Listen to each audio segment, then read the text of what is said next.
Naquela manhã enevoada de Londres, quando a cidade parecia despertar dentro de um véu de cinza perolado, o capitão Hastings encontrava-se confortavelmente instalado na sala de estar do apartamento de Hercule Poirot.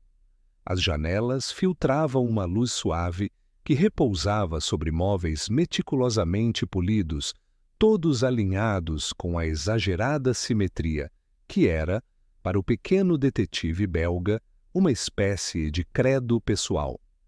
Hastings folheava o jornal da tarde com a habitual combinação de curiosidade e ceticismo, tomando pequenos goles de chá enquanto desfrutava da tranquila monotonia que antecede invariavelmente os grandes desastres. O cheiro da tinta fresca misturava-se ao aroma do café recém-preparado que Poirot insistia em fazer para si mesmo, alegando que os cafés londrinos tratavam injustamente os grãos que mereciam delicadeza e civilização.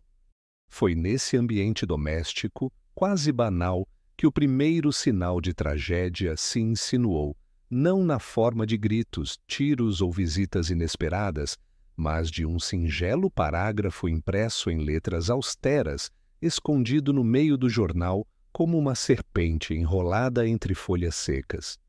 Hastings ergueu as sobrancelhas. Isto aqui está se tornando sério, Poirot, murmurou sem tirar os olhos da página. Poirot, ocupado com o ordenamento quase ritualístico de sua correspondência, ergueu apenas um olhar curioso. Mon ami, tudo o que você lê nos jornais parece sério. Quase sempre é apenas drama inglês com tempero estrangeiro. Desta vez não é exagero, insistiu Hastings. Sir Marcus Worsley recebeu uma ameaça de um tal comitê da Aurora Popular. Falam em fogo, retaliação e, bem, em uma bomba bolchevique. A palavra bomba fez Poirot erguer a cabeça por completo. Ele estendeu a mão, exigindo o jornal com aquele gesto que sempre continha uma nota de solenidade. Mostre-me. Hastings entregou o papel e Poirot leu atentamente, os olhos movendo-se com meticulosa precisão. A mensagem, impressa com uma frieza que parecia ainda mais cruel por sua objetividade, dizia: para cada rublo arrancado dos pobres da Rússia, responderemos com fogo. A primeira chama cairá em sua porta. A bomba dos bolcheviques. Poirot pousou o jornal no colo, silencioso por alguns instantes. É dramático, comentou finalmente. Très dramatique. Mas, meu amigo, aqueles que desejam realmente destruir não enviam avisos. Hastings franziu o senho. Mesmo assim, não parece mera fanfarronice. O clima político anda instável. Toujours, Hastings, respondeu Poirot com um meio sorriso. O mundo está sempre prestes a desabar, segundo os jornais. Nesse exato momento, porém, o destino tratou de contradizê-lo. A campainha soou e a governanta anunciou. O inspetor Japp deseja falar com o Sr. Poirot. O sempre energético Japp entrou na sala carregando no rosto a expressão típica de quem traz problemas que preferia não ter herdado. Poirot, finalmente algo que não preciso explicar, disse apontando para o jornal ainda aberto. Imaginei que já estivesse a par. A ameaça a Sir Marcus Worsley, concluiu Poirot como quem encaixa uma peça de quebra-cabeça. Então não é apenas drama inglês? Gostaria muito que fosse, retrucou Japp secamente. Sir Marcus entrou em pânico. Quer proteção, quer respostas, quer tudo. E quer você. Convidou-nos para um jantar amanhã, em Chandos Square. Poirot arqueou uma sobrancelha, intrigado. Ah, então teremos boa comida e talvez um assassinato. Sempre é uma combinação perigosa. Japp suspirou. Espero que não. Mas a Scotland Yard não descarta nada. Ultimamente, ideias revolucionárias andam circulando por aí como fumaça em chaminé. Poirot levantou-se devagar, ajeitando o bigode com concentração quase artística. Très bien. Se Sir Marcus teme fogo, mes amis, então devemos ir até onde ele mora, pois onde há fumaça... Tocou o jornal com leveza. Pode haver algo muito mais silencioso e mortal do que uma bomba. E assim, quase imperceptivelmente, a tranquilidade de Londres começava a rachar, revelando, sob sua superfície, as primeiras faíscas de um enigma que logo se transformaria em tragédia. O dia seguinte amanheceu cinzento, como se Londres refletisse no céu a inquietação que já se espalhava discretamente pelas ruas. O clima político, é verdade, andava saturado de boatos, rumores e discursos inflamados, mas ainda assim havia na cidade uma sensação familiar de rotina, aquela impressão de que, apesar das ameaças e das sombras, tudo seguiria como sempre. No entanto, para Hercule Poirot e o capitão Hastings, o dia estava longe de ser comum. A hora marcada para o encontro com Sir Marcus Worsley aproximava-se e Hastings, como de costume, observava Poirot arrumar meticulosamente o bigode diante do espelho. O pequeno detetive passava a pomada com um cuidado quase cerimonial, como se preparasse não apenas suas aparências, mas sua mente para o que viria. Hastings, começou ele sem tirar os olhos do reflexo. Você lembra o que lhe disse ontem? Que quem deseja realmente matar não envia avisos? Respondeu o capitão, ajustando o nó da gravata. Exatamente. E é isso que me intriga. A ameaça é ousada demais, teatral demais, quase conveniente. Como se fosse escrita para ser lida, acrescentou franzindo o senho. Hastings abriu um sorriso contido. Talvez seja apenas a forma desses revolucionários de espalhar medo. Eles adoram dramatizar. Poirot voltou-se para ele devagar. O drama, meu amigo, raramente mata. O drama esconde. É o silêncio que costuma carregar a lâmina. Não houve tempo para discutir a metáfora, pois a campainha tocou com decisão. Quando Hastings abriu a porta, encontrou Japp, já impaciente, mas com aquele brilho nos olhos que ele costumava ter quando pressentia que um caso estava prestes a crescer. Prontos? Perguntou o inspetor sem rodeios. Sir Marcus está uma tempestade dentro de casa. E com razão, talvez. Recebeu outra carta hoje pela manhã. Mesmo estilo, mesma assinatura. Poirot inclinou levemente a cabeça. E o conteúdo? O fogo aproximou-se. Japp recitou. Poético, mas pouco útil. Ah, murmurou Poirot. Quando o poeta se repete, é porque prepara o palco. Partiram então para Chandos Square. A carruagem avançava por ruas úmidas, onde trabalhadores passavam apressados e senhoras elegantes caminhavam sob guarda-chuvas abertos, indiferentes às teorias conspiratórias que tanto agitavam os jornais. Chandos Square era um daqueles recantos de Londres que ainda respiravam a solidez de outras épocas, edifícios georgianos, jardins cuidadosamente aparados e uma calma quase insolente, como se recusasse a ser perturbada pelo século que avançava com suas revoluções e suas máquinas modernas. A casa de Sir Marcus destacava-se imponente. Ao chegarem, foram recebidos por um mordomo nervoso, que conduziu os visitantes para um salão decorado com quadros de cavalheiros corpulentos, todos de expressão severa. Sir Marcus, porém, não esperou que se acomodassem. Aproximou-se imediatamente deles com a energia inquieta de quem alterna entre o desespero e a raiva. Finalmente! Exclamou, apertando a mão de cada um. Preciso saber se estou prestes a ser destroçado por algum lunático estrangeiro? Eu exijo respostas. Poirot inclinou-se de forma cortês. O senhor deseja proteção, bien sûr, mas também deseja entendimento. E esse, Sir Marcus, eu posso lhe oferecer. Então sente-se, homem, bradou Worsley. Há muito que discutir. Além dele, no salão, estavam já reunidos alguns convidados aparentando desconforto.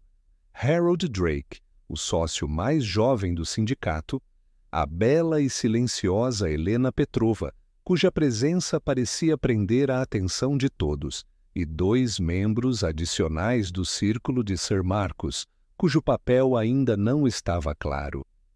O ar carregava antecipação e tensão. A ameaça pairava, invisível, como uma cortina prestes a descer sobre o palco. Poirot acomodou-se com elegância. Sir Marcus, conte-nos tudo. Não começaremos pela ameaça, mas pelo inimigo. A partir daquele instante, a tragédia deixava de ser apenas um aviso no jornal. Começava a tomar forma, sólida, inevitável, e o jantar que deveria trazer respostas traria, na verdade, o primeiro passo rumo ao fogo anunciado. A chama ainda não havia caído, mas a combustão silenciosa já estava em curso. A residência de Sir Marcus Worsley, situada em Chandos Square, possuía a aparência sólida e respeitável que apenas as casas georgianas de Londres conseguem manter, mesmo diante das décadas, algumas mais orgulhosas do que certos homens que habitam suas salas. Os tijolos avermelhados, as janelas altas, a porta flanqueada por colunas brancas e uma campainha reluzente davam ao lugar um ar de prosperidade que não precisava ser anunciada. Ela transbordava silenciosamente de cada detalhe. Ao entrarem no amplo vestíbulo, Poirot e Hastings notaram o excesso de cuidado com que cada peça decorativa parecia ter sido escolhida. Havia porcelanas caras, vasos orientais, quadros pesados representando ancestrais de expressão rígida, e tapetes tão bem alinhados que nem mesmo o mais ousado dos passos ingleses se atreveria a deslocá-los. Era um lar que gritava ordem, disciplina e um certo orgulho, tudo aquilo que agradava profundamente a Hercule Poirot. Foi, porém, a atmosfera do lugar que despertou a atenção do detetive. Não era exatamente medo, tampouco pânico. Era algo mais abafado, mais íntimo, um nervosismo contido, como se os habitantes ali presentes aguardassem, involuntariamente, o estampido de algo prestes a ruir. Sir Marcus os conduziu ao salão principal com passos largos e impacientes. A cada frase que dizia, seu tom alternava entre arrogância e inquietação, como se tentasse esconder, sob bravatas, o desconforto real que a ameaça lhe causara. Meus inimigos estão por toda parte, declarou ele, enchendo um copo de conhaque que não bebeu. Esses malditos agitadores querem destruir tudo o que construí, mas não conseguirão. Não enquanto eu puder combatê-los, ou enquanto vocês puderem me ajudar. Poirot trocou um olhar rápido com Hastings, o tipo de olhar que continha mais reflexão do que palavras. Aproximou-se então, tocando com leveza a borda da mesa onde Sir Marcus apoiava o copo. O senhor acredita que está cercado, oui. Mas antes de falarmos dos que estão lá fora, inclinou-se ligeiramente. Devemos observar com atenção aqueles que estão aqui dentro. O silêncio que se seguiu foi revelador. Além de Worsley, estavam reunidos no salão os membros mais próximos do seu círculo. Harold Drake, o sócio jovem, permanecia à sombra de um móvel alto, as mãos cruzadas, o olhar dividido entre preocupação e frustração. Era um homem de feições agradáveis, mas com uma exaustão nos olhos que sugeria longas noites pensando em problemas que não escolheu ter. Helena Petrova, por outro lado, sentava-se próxima à janela, a postura impecável, quase esculpida por anos de disciplina aristocrática. O rosto era delicado e o leve sotaque russo se insinuava até mesmo quando ela permanecia em silêncio. Havia nela uma melancolia profunda e algo mais, algo que Poirot percebeu imediatamente, ainda que não comentasse: a intensidade observadora dos que carregam segredos. Um terceiro homem entrou logo em seguida, um pouco apressado e ofegante. Alfred Sims, o encarregado das contas, trazendo consigo uma pasta de couro e a aura permanente daqueles que temem errar cálculos diante de superiores impacientes. Sir Marcus apresentou cada um com gestos bruscos, sem oferecer contexto suficiente para ninguém sentir-se totalmente à vontade. Poirot ouviu tudo em silêncio, com seus olhinhos agudos movimentando-se entre rostos, mãos, respirações, pequenas reações que escapavam antes que a própria razão conseguisse domar.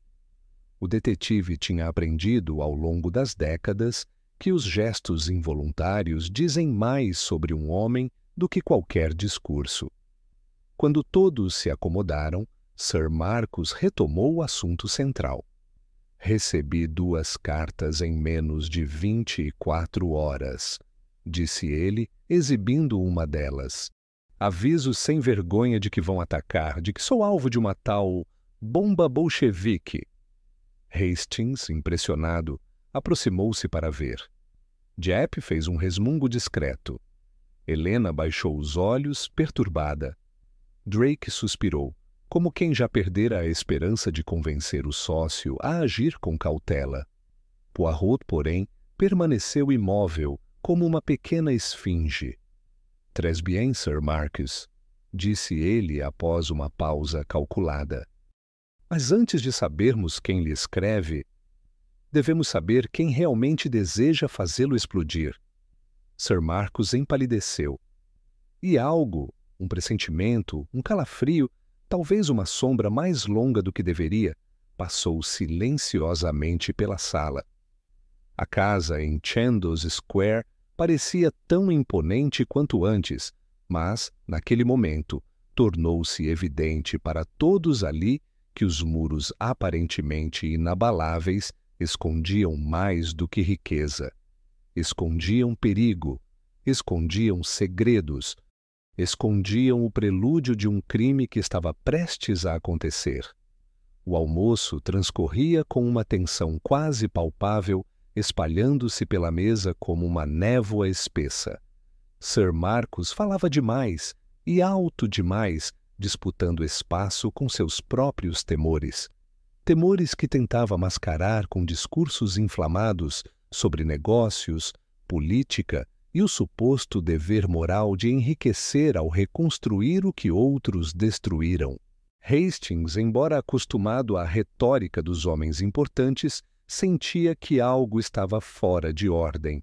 Não era apenas o assunto, mas o ritmo acelerado, o olhar inquieto, a forma abrupta com que Sir Marcus mudava de tema, como quem foge da própria consciência.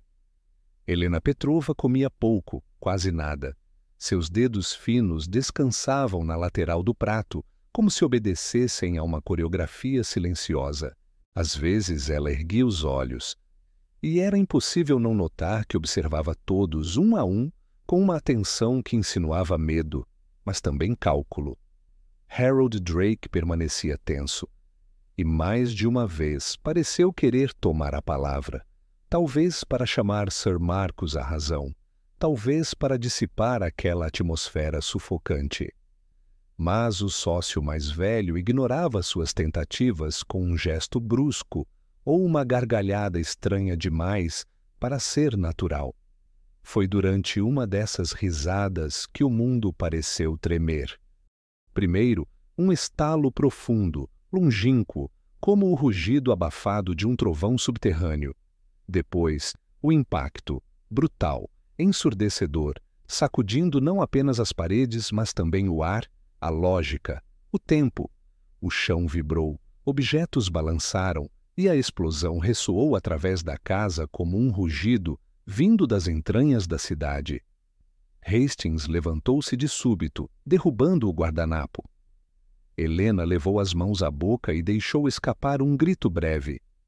Drake empalideceu, olhando ao redor como um animal encurralado. Sir Marcus empurrou a cadeira para trás com violência. E Poirot apenas piscou devagar. A explosão viera do subsolo. Isso ficará claro antes mesmo do cheiro acre de fumaça começar a infiltrar-se pelas frestas do piso. Mon Dieu! Murmurou Poirot, erguendo-se com mais calma do que qualquer humano deveria ter naquele instante. Isto não é um aviso, é uma entrada triunfal. Japp foi o primeiro a reagir, correndo para o corredor. Ninguém se mova! Ordenou, mesmo sabendo que ninguém obedeceria. A casa, antes tão sólida, parecia estremecer de medo. Um baque metálico ressoou nos fundos, seguido de gritos vindos da ala dos empregados. Fumaça começava a rastejar pelo rodapé, serpenteando como uma criatura viva. Hastings instintivamente seguiu Japp. Poirot caminhou atrás deles, os passos curtos, porém decididos. Sir Marcus, tomado pelo pânico, tentava acompanhá-los, gritando palavras desconexas sobre terroristas, sabotadores, comunistas. A cena no corredor era caótica. Um criado corria em direção à escada, tossindo. A governanta soluçava, repetindo frases sem sentido sobre o fim de todos nós. A porta que conduzia ao porão tremulava com as ondulações da fumaça densa que escapava pelos cantos. A explosão foi lá, constatou Japp, já descendo os primeiros degraus. Mas Poirot não o acompanhou. Ele estancou no topo da escada, o corpo imóvel, a cabeça ligeiramente inclinada para o lado, como um cão que detecta um som que os outros não escutam. Um segundo depois, voltou-se para o corredor oposto. Japp chamou com uma urgência que raramente utilizava. Não perca tempo no porão agora. Conosco. Vite. O quê? Mas o fogo. O fogo faz barulho, mon ami. O que precisamos é do silêncio. Hastings não compreendeu. Pelo menos não ainda, mas correu atrás dele. Poirot avançava com uma velocidade surpreendente para alguém tão minucioso, atravessando o corredor superior, passando por quadros, portas e estantes decorativas. Então, parou. Diante da porta do escritório de Sir Marcus. Uma porta sólida, de madeira escura, fechada, silenciosa. Hastings! Poirot apontou para a maçaneta sem tocá-la. Tente! Hastings tentou. Estava trancada. E nesse instante, o capitão sentiu algo frio subir-lhe pela espinha, como uma mão invisível. Poirot inspirou fundo. Rompa a porta. Hastings hesitou por uma fração de segundo antes de reunir o ombro e lançar-se contra a madeira. Foi preciso mais de uma investida, mas por fim o trinco cedeu, estilhaçando-se. A porta abriu-se, e a explosão, o fogo, a fumaça, tudo desapareceu da mente de Hastings como se nunca tivesse existido. Porque ali, caído ao lado da mesa, um fio de sangue seco escorrendo pela têmpora, os olhos abertos num espanto congelado, estava Sir Marcus Worsley, assassinado. E como Poirot perceberia antes de qualquer outro homem, assassinado muito antes de a bomba bolchevique fazer a casa tremer. Por alguns instantes, o mundo pareceu mover-se em câmera lenta, ou talvez estivesse simplesmente imóvel. Hastings permanecia parado, os olhos presos ao corpo de Sir Marcus, incapaz de reconciliar o homem tempestuoso que gritara poucas horas antes com aquela figura silenciosa, quase teatral, estendida no carpete. O sangue, já escurecido, formava uma mancha irregular que denunciava não apenas violência, mas também tempo. Tempo suficiente para que o sangue parasse de fluir e começasse a secar. Poirot avançou 3 passos, cada um deles medido com exatidão quase matemática, antes de ajoelhar-se junto ao cadáver sem tocá-lo.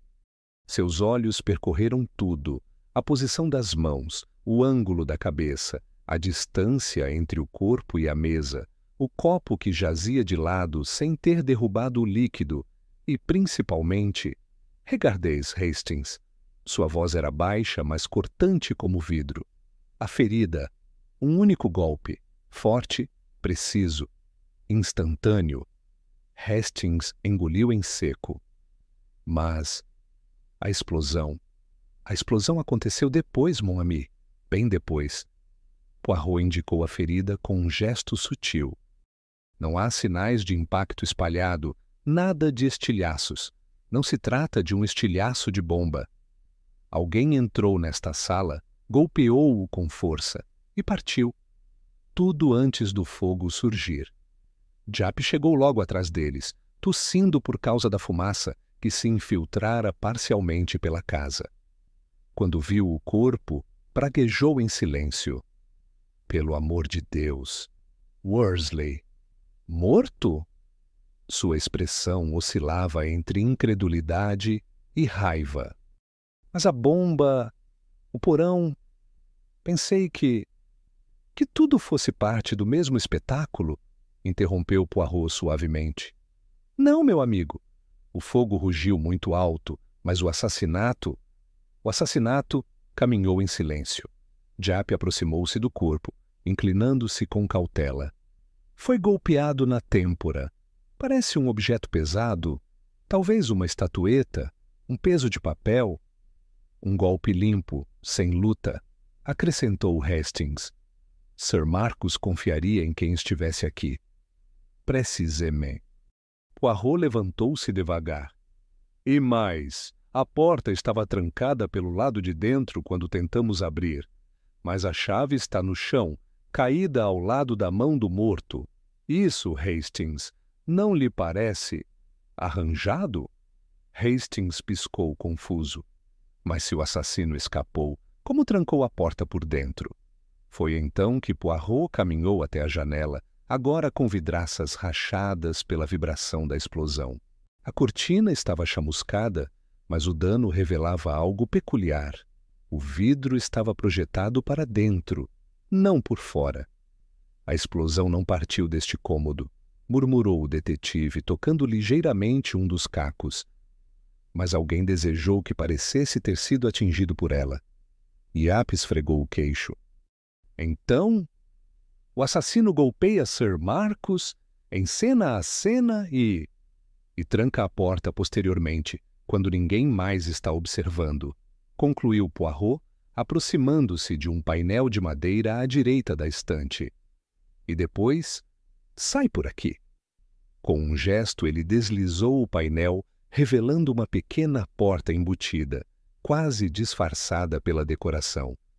Ao abri-la, um corredor estreito, escuro e estreitamente vertical surgiu. O antigo caminho de serviço da casa, que ligava cômodos superiores a corredores internos usados apenas por empregados. Hastings arregalou os olhos. Meu Deus! Ninguém mencionou isso! Porque ninguém se lembra daquilo que já não utiliza, observou Poirot. Este corredor permitiria entrar ou sair desta sala sem ser visto, em qualquer andar. Não lhe parece conveniente? Japp praguejou outra vez. Então quem tinha acesso a isso? Um dos empregados? Poirot virou-se, e naquele instante seus olhos pareciam 2 agulhas afiadas, iluminadas por lógica e suspeita. Ah, inspetor, não tão depressa. Não pense nos empregados. Pense nos que conhecem esta casa tão bem quanto Sir Marcus, nos que entravam e saíam livremente do escritório, nos que tinham motivos, oportunidades e medo. Hastings sentiu um arrepio. Poirot ergueu um dedo. Sir Marcus morreu antes do fogo. Muito antes. A explosão não foi o crime, foi a fumaça usada para ocultá-lo. O truque de mágica, o barulho que encobre o sussurro.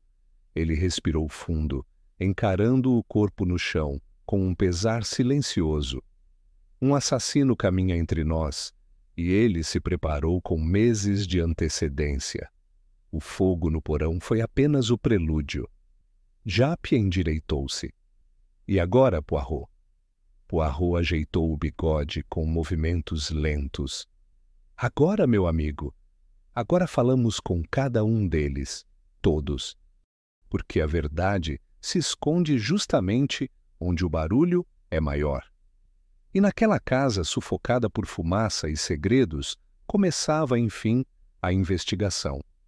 A fumaça já se dissipava quando os ocupantes da casa foram conduzidos ao salão principal, onde Japp improvisara uma espécie de quartel-general temporário. A mesa de jantar, ainda posta para a refeição interrompida, fora empurrada para o canto e cadeiras foram dispostas em semicírculo com um rigor quase militar. A atmosfera ali não era apenas tensa, era elétrica, pulsante, como se cada pessoa carregasse consigo um pequeno raio pronto a se manifestar ao menor movimento brusco. Harold Drake estava sentado à frente, o rosto pálido, as mãos entrelaçadas no colo. Parecia um homem dividido entre medo e uma profunda exaustão moral. Helena Petrova, por sua vez, mantinha-se à distância, a postura impecavelmente ereta, os olhos baixos, como se temesse que qualquer olhar direto pudesse revelar mais do que pretendia mostrar. Alfred Sims, o encarregado dos registros, folheava nervosamente uma pasta de documentos, ainda que parecesse incapaz de ler o que estivesse diante de seus olhos, e os empregados, a governanta, o mordomo e 2 criados aguardavam próximos à porta, tremendo ao menor ruído. Poirot, sempre meticuloso, percorreu o salão em silêncio antes de falar. Seus olhos deslocavam-se de rosto em rosto, absorvendo nuances, observando mãos inquietas, respirações irregulares, olhares desviados. Quando finalmente se pronunciou, sua voz saiu baixa, porém firme. Meus amigos, um assassinato ocorreu sob este teto. O impacto da frase reverberou pela sala. Helena ergueu os olhos, assustada. Sims deixou cair um dos papéis. Drake comprimiu os lábios até quase apagá-los. O Sr. Worsley, continuou Poirot, foi morto antes da explosão. Bem antes. Não se trata, portanto, de um ato político, mas de um ato pessoal, um ato frio, calculado. Ele fez uma pausa significativa, deixando que o silêncio se espalhasse como um véu sobre os presentes. E é aqui, entre nós, que o assassino se encontra. Hastings observava a cena com crescente inquietação. Em outras circunstâncias, teria considerado exagerado o modo como os presentes reagiam, mas ali, naquela casa sufocante, parecia que todos tinham algo a esconder. Japp pigarreou, assumindo sua postura de autoridade. Sr. Drake, comecemos com o senhor. Onde estava no momento da explosão? Harold Drake respirou fundo, como se estivesse prestes a submergir. Na sala inferior, separando alguns documentos. Havia descido há pouco para buscar um contrato. Olhou para Poirot. Sir Marcus ainda estava em seu escritório quando saí. E como sabe disso? Questionou Poirot, sua voz como a lâmina fina de uma adaga. Por que ouvi a porta sendo fechada atrás de mim? Sir Marcus tinha o hábito de trabalhar trancado. Ah, oui. Um hábito que hoje lhe custou caro. Mas prossiga. Drake engoliu seco. Eu não voltei ao andar superior até ouvir a explosão. Acreditava que a casa seria destruída. Poirot observou-o por alguns segundos, mas nada disse. Agora era a vez de Helena Petrova.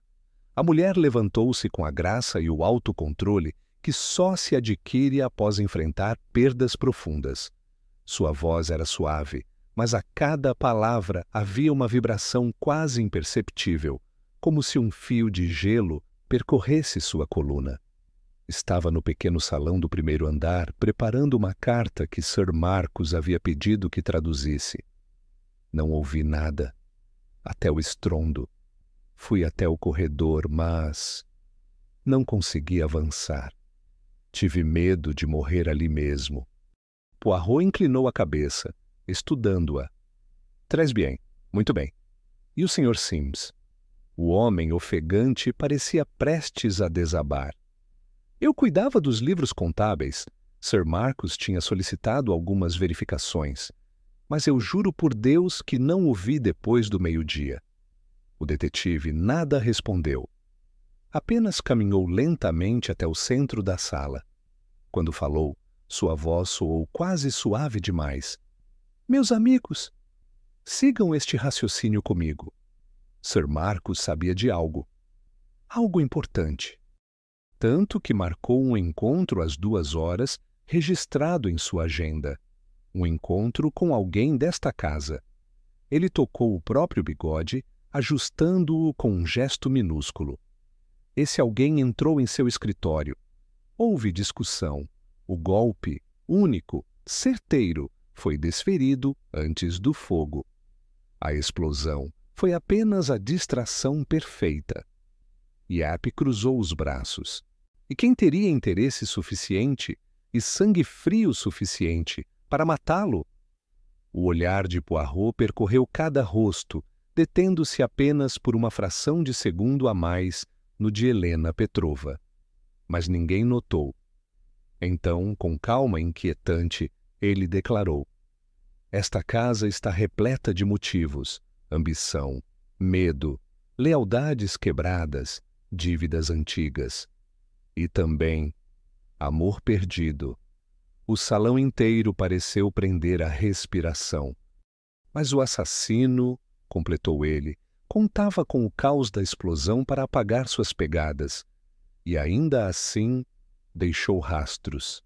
Ele voltou-se lentamente para o corredor. Agora, para descobrir a verdade, precisamos retornar à cena do crime. E assim, seguindo Poirot, todos avançaram para o escritório, cada um temendo, no silêncio abafado da casa, que seus próprios segredos fossem expostos. O retorno ao escritório de Sir Marcus foi silencioso e pesado, como se cada passo ecoasse não no chão, mas nos pensamentos dos que seguiam Poirot. O corredor ainda exalava um leve odor de fumaça, embora o fogo no porão houvesse sido contido. Apenas vapores dispersos subiam por frestas invisíveis, impregnando o ar com uma lembrança morna da explosão. Quando a porta, já arrombada, foi empurrada por Hastings, o ambiente revelou-se quase exatamente como havia sido deixado. O corpo removido, mas cada objeto em seu lugar, cada detalhe imóvel, como se a sala estivesse congelada no instante do crime. Poirot entrou sem hesitação, os olhos percorrendo novamente o cenário com atenção dobrada. Japp, Drake, Helena, Sims e os empregados formaram um semicírculo hesitante próximo da porta, como testemunhas convocadas não apenas para responder a perguntas, mas para encarar seus próprios fantasmas. Observem, começou Poirot, tocando levemente a borda da mesa. Um copo tombado, mas ainda meio cheio, ou seja, o golpe foi súbito. O Sr. Worsley não teve tempo de se defender. Ele aproximou-se da janela estilhaçada. E aqui, vidro projetado para dentro. Mas a explosão ocorreu no porão. Portanto, a janela foi quebrada por alguém, não pela bomba. Japp assentiu. Alguém quis que a cena parecesse obra de explosão. Précisément. Poirot sorriu, mas era um sorriso frio, sem humor. O assassino desejou confundir, desejou misturar teatro com realidade. Ele voltou-se para o fundo da sala, onde o painel de madeira permanecia semiaberto, revelando o corredor estreito do antigo caminho de serviço. Aqui, disse, batendo 2 vezes no painel. está a chave do mistério, mes amis. Um acesso oculto. Perfeito para entrar e sair sem ser visto, bloqueando portas pelo lado de fora, criando ilusões. Hastings franziu o senho. Mas quem sabia que isso existia? Foi Helena Petrova quem respondeu, não sem hesitar. Todos nós. Pelo menos, todos que trabalhavam perto de Sir Marcus. Ele mostrara o painel certa vez, dizendo que a passagem era útil para evitar interrupções durante reuniões importantes. Poirot inclinou suavemente a cabeça, como quem recebe uma informação aguardada. Très bien, mademoiselle. Então todos aqui tinham meios. Agora vejamos. Motivos. Aquela palavra pairou no ar, longa e densa. Sir Marcus, continuou ele, estava prestes a confrontar alguém às 2 horas. Este alguém foi designado na agenda como HD. Ele ergueu a pequena caderneta recuperada da mesa. Mas, como já disse, estas iniciais são ambíguas. Drake deu um passo à frente. Mas é evidente que se referia a mim, Harold Drake. Eu era o sócio dele, o responsável por... Poirot levantou a mão, interrompendo-o. Monsieur, evidente apenas para os apressados. Há outros nomes nesta casa com H. E há também nomes, digamos, que Sir Marcus preferia escrever em código. Drake empalideceu. Está dizendo que Sir Marcus pode não ter marcado comigo? Estou dizendo apenas que ele marcou com alguém. E esse alguém foi o último a vê-lo vivo. Helena Petrova apertou as mãos contra o vestido, sem erguer os olhos. Poirot aproximou-se da estante e retirou um pequeno objeto que Hastings não havia notado antes. Um pedaço quase imperceptível, de papel dobrado, caído entre livros. — E o que temos aqui? Murmurou Poirot, abrindo o fragmento com cuidado. Um recibo. Um número de conta. Uma transferência. Para... Ah, sim. Um comitê de socorro popular moscovita. Interessante, não? Sims deu um sobressalto.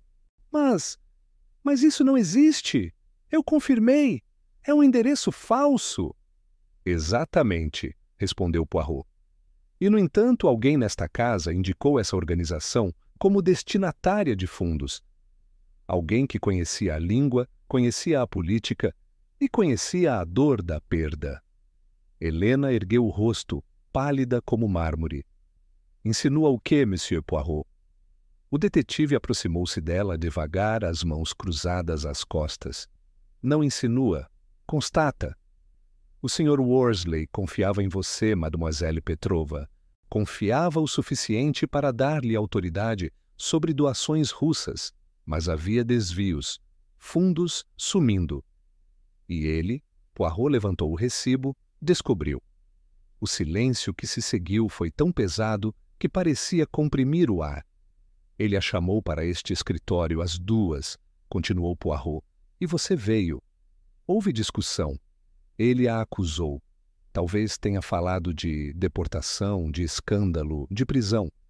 E então, Poirot tocou o ponto exato da têmpora onde o golpe atingira. O golpe, único, impulsivo, mortal. Helena levou uma mão ao peito, como se precisasse manter o coração preso dentro das costelas. Isso é absurdo, sussurrou. Eu fui uma vítima do destino. Fui ajudada por Sir Marcus. Eu jamais, mademoiselle. Poirot deu um passo à frente. Jamais usaria a explosão bolchevique como véu? Jamais encenaria que a bomba fizera o serviço por você? Jamais usaria os gritos, o caos, a fumaça para retornar por aquela passagem secreta e colocar a chave perto do corpo?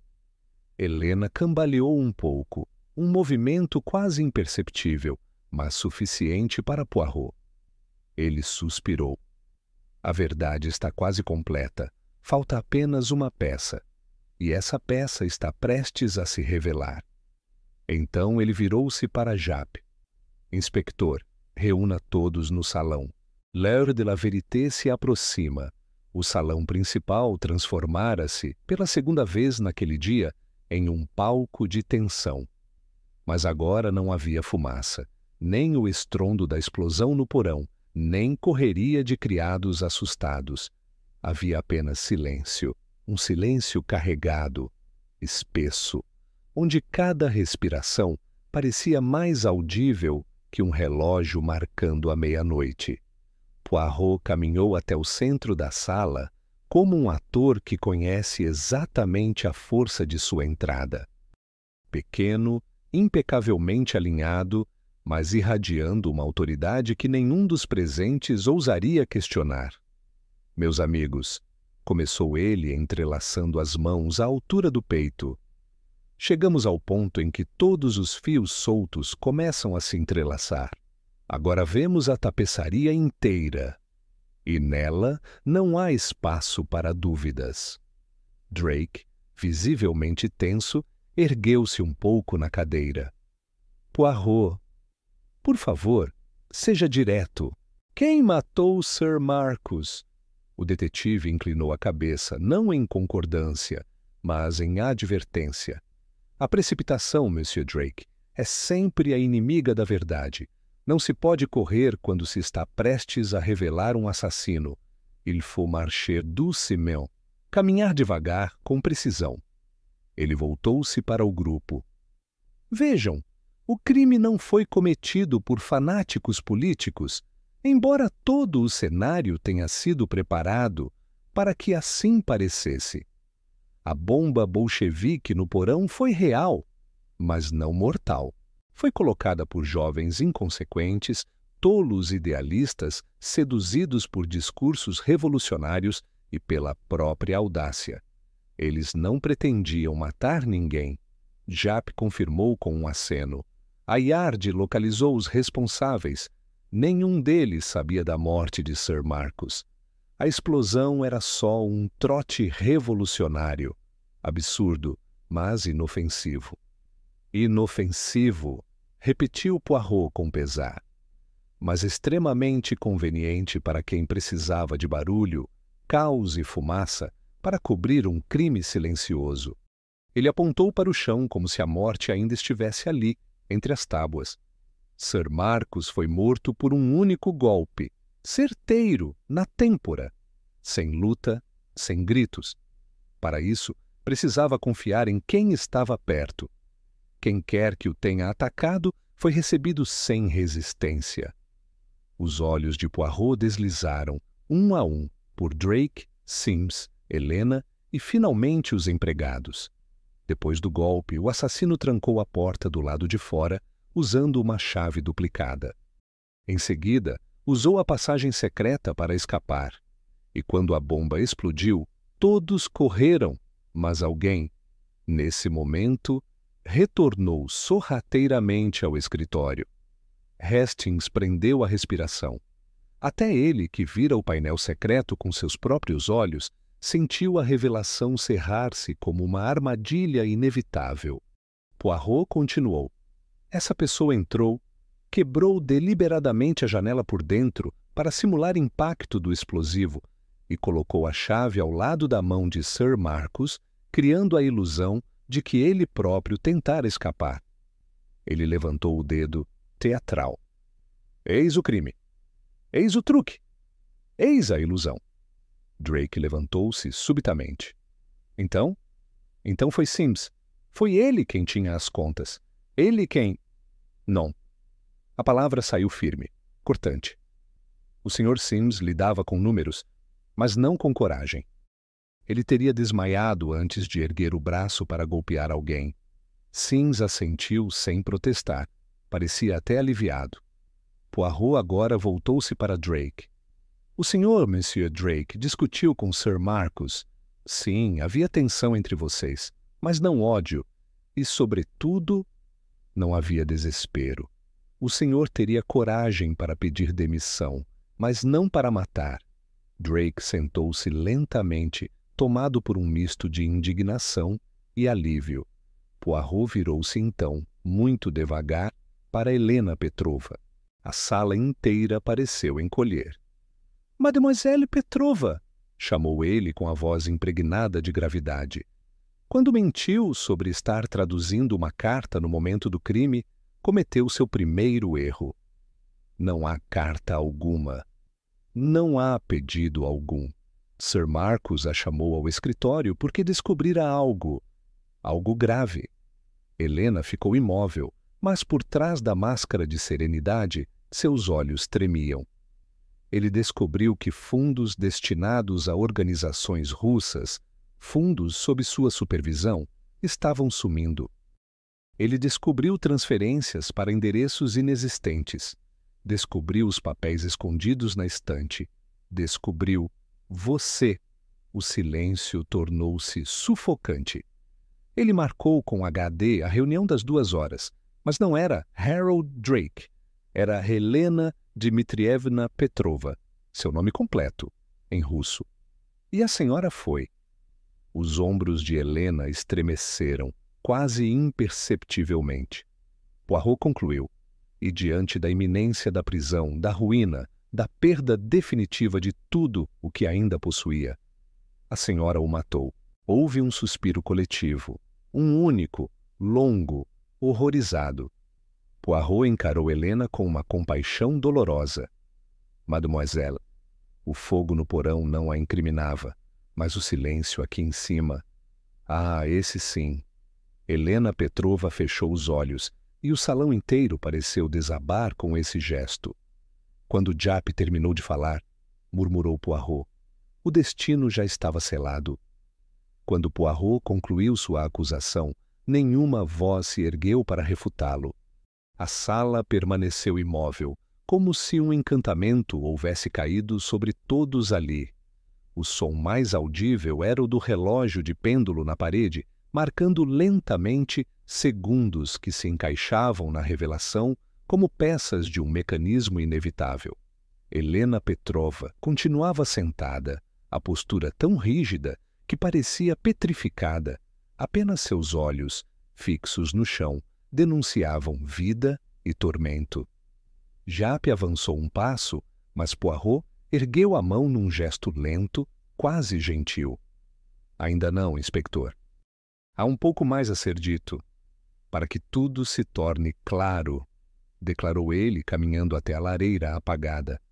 A mente humana, meus amigos, é uma tapeçaria de motivos, memórias e dores. E quando o passado queima, mesmo os mais nobres podem se ferir com suas próprias cinzas. Ele voltou-se para Helena com uma expressão tão grave quanto compassiva. Mademoiselle, permita-me explicar o que o silêncio tenta ocultar. Sir Marcus se orgulhava de tê-la salvado. Foi assim que ele descreveu sua contratação. Ele dizia isso com frequência e com orgulho indevido. Mas o que o bom Sir Marcus nunca compreendeu foi que, ao recordar-lhe constantemente o que a senhora perdera, ele também reacendia o fogo da humilhação em seu peito. Helena levantou lentamente o olhar. Não havia raiva ali, apenas um cansaço profundo, como se carregasse sozinha os escombros de 2 pátrias. Poirot prosseguiu. Seus pais mortos, suas terras confiscadas, sua fuga para este país, e a maneira como foi tratada aqui, sempre com desconfiança e um falso senso de caridade. O Sr. Worsley acreditava estar lhe oferecendo redenção, mas para a senhora, isso era apenas mais uma forma de perda. Ele a fazia dependente, não livre.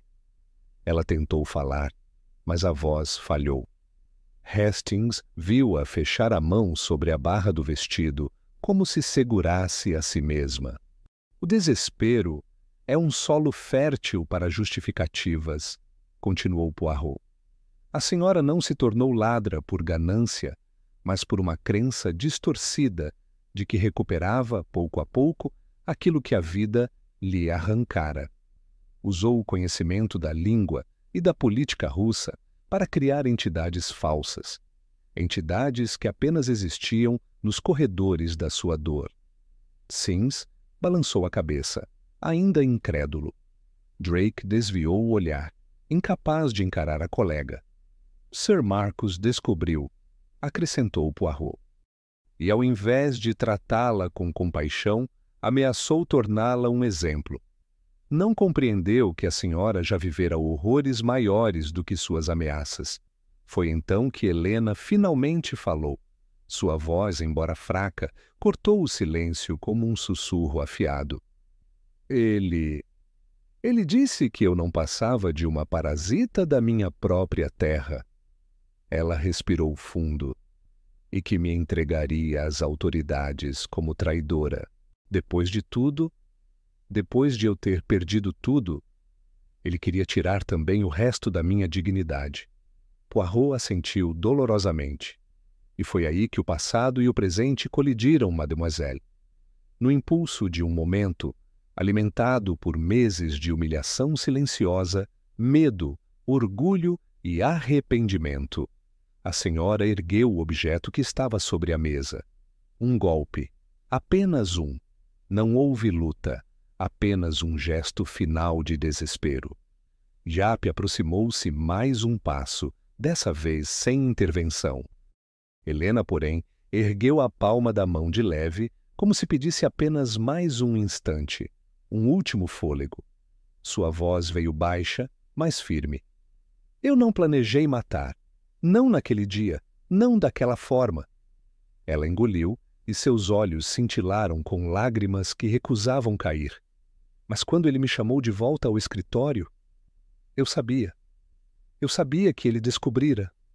Sabia que seria o fim. E, quando ouvi falar da explosão nos círculos radicais, pensei que talvez... Ela suspirou, derrotada. Talvez a fumaça escondesse tudo. O silêncio que seguiu foi o mais pesado da noite. Poirot fechou os olhos brevemente, como alguém que confirma uma ferida que preferia não tocar. O fogo, mademoiselle, nunca esconde nada por muito tempo. Ele ilumina, mesmo quando tenta destruir. Helena Petrova ergueu-se finalmente, com a dignidade que lhe restava. Acho que já disse tudo o que precisava. Sua voz falhou no fim. Japp, com expressão dura, mas não cruel, aproximou-se. Helena Petrova, você está presa pelo assassinato de Sir Marcus Worsley. Houve um leve murmúrio entre os presentes. Choque, alívio, pesar. Mas ninguém contestou. Poirot recuou um passo, exausto. A revelação estava completa. A dor exposta. A teia resolvida. Mas ainda faltava uma última peça, o encerramento, o eco final de uma tragédia humana entrelaçada a uma bomba e a um silêncio mortal. A noite havia finalmente descido sobre Chandos Square. Lá fora, a névoa londrina espalhava-se pelas ruas, filtrando a luz dos lampiões até que pareciam estrelas frágeis presas entre brumas. Dentro da casa, porém, reinava uma quietude solene. Não era mais o silêncio tenso do mistério, mas o silêncio resignado que se segue ao entendimento. Um tipo de paz melancólica, como a poeira que repousa após uma explosão. Helena Petrova fora escoltada por Japp e 2 agentes da Scotland Yard, caminhando com uma dignidade que tornava tudo mais triste, não menos grave. Havia nela aquela serenidade quebrada de quem sabe que nada será como antes, mas que, paradoxalmente, sente certo alívio por não precisar mais lutar contra o próprio ocultamento. A verdade tem um peso devastador, mas também uma forma peculiar de libertação. Quando a porta se fechou atrás do grupo, restaram apenas Poirot, Hastings e os ecos fantasmagóricos dos eventos que haviam culminado no crime. O salão estava vazio, exceto pela mesa bagunçada com papéis, taças e uma jarra de água que ninguém tivera coragem de tocar desde o caos da tarde. Hastings suspirou fundo. É terrível, simplesmente terrível. Ele caminhou até a janela e observou o borrão enevoado da praça. Nunca imaginei que ela fosse capaz disso. Ela parecia tão educada, tão calma, tão sofrida, completou Poirot. Hastings virou-se, surpreso. Sim, sofrida. Mas isso não justifica nada. Non, mon ami. Poirot caminhou devagar até a poltrona mais próxima, alisando o bigode com reflexões evidentes. O sofrimento nunca é justificativa para o mal. Ele explica, mas não absolve. Helena Petrova foi moldada por tragédias, é verdade, mas escolheu o caminho errado quando decidiu transformar dor em vingança. Hastings aproximou-se, hesitante. Acredito que ela não pretendia roubar, pelo menos não no começo. Ah, mas oui, isso é possível. Poirot cruzou as pernas com cuidado, sempre impecável mesmo em momentos sombrios. Mas um passo leva a outro, e logo encontra-se um abismo. Primeiro um pequeno desvio, uma quantia mínima, depois outra, e mais outra, até que a mente cria para si mesma um argumento moral aceitável. E quando a verdade ameaça vir à tona, o desespero toma as rédeas, completou Hastings. Poirot assentiu. A bomba, Hastings, foi um acaso cruel, um teatro político planejado por tolos, mas para ela apareceu como um presente, um véu, uma oportunidade. E, numa mente aflita, oportunidades tornam-se justificativas. O capitão apoiou-se no encosto da cadeira. Ela acreditava ter perdido tudo, e ao fim, realmente perdeu. Já não havia mais para onde fugir. Poirot ergueu o indicador. Essa é a natureza dos crimes passionais e desesperados, Hastings. O assassino sempre acredita ter rotas de fuga. Mas a verdade... Ele tocou o próprio peito. A verdade sempre encontra um caminho, mesmo quando está envolta em fumaça. Houve um momento de silêncio entre os dois. O tipo de silêncio que não pesa, apenas relembra. Lá fora, ouviu-se o barulho distante de uma carruagem passando pela rua.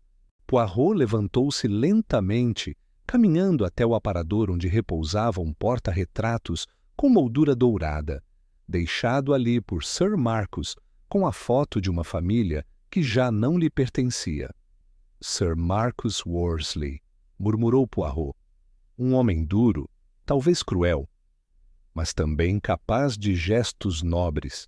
Ele planejava, sabiam, criar verdadeira ajuda humanitária para refugiados russos. Algo legítimo, algo bondoso, uma ironia terrível. Seu assassino roubou exatamente o que ele sonhava oferecer. Hastings franziu o senho, surpreso. Não fazia ideia. Poucos faziam. Ele temia críticas. Temia que o acusassem de interesse político. Por isso mantinha tudo em segredo até concluir os arranjos. Poirot virou-se, o olhar mais triste do que qualquer emoção registrada naquela noite. Às vezes, Hastings, os homens não são monstros nem santos, apenas contraditórios. O detetive belga caminhou até a porta. Vem, mon ami. Este caso terminou. Há outras tragédias no mundo e amanhã Londres voltará ao seu barulho habitual. Mas esta casa... Ele lançou um último olhar ao corredor vazio. Esta casa carregará o eco de dois silêncios, o silêncio antes do golpe e o silêncio depois do fogo. Hastings aproximou-se com passos lentos. E você, Poirot? O que leva deste caso? Poirot ajeitou o bigode pela última vez naquela noite, que até mesmo o maior estampido de uma bomba não consegue esconder, por muito tempo, o som de um único coração que se despedaça. Saíram juntos, deixando para trás Chandos Square, uma casa agora esvaziada de seus segredos, mas eternamente marcada por eles. E assim, sob a névoa da noite londrina, encerrava-se não apenas um crime, mas uma história de orgulho, perda e silêncio. uma história que só poderia ter sido desmontada pela ordem impecável das pequenas células cinzentas de Hercule Poirot.